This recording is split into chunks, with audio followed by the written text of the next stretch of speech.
Kabar bahagia tengah menyelimuti pasangan Aurel Hermansyah dan Atta Halilintar.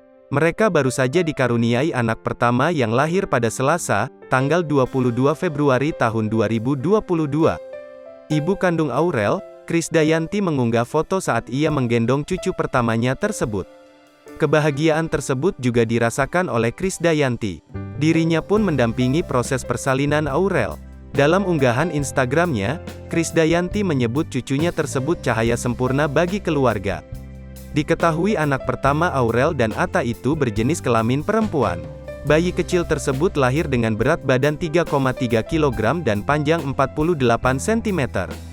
Krisdayanti juga mengucapkan selamat kepada putri dan menantunya atas kelahiran anak pertama.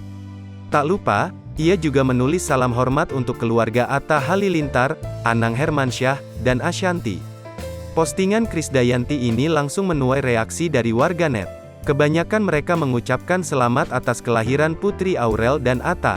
Bahkan, tak sedikit rekan artis memberikan selamat atas lahirnya baby A.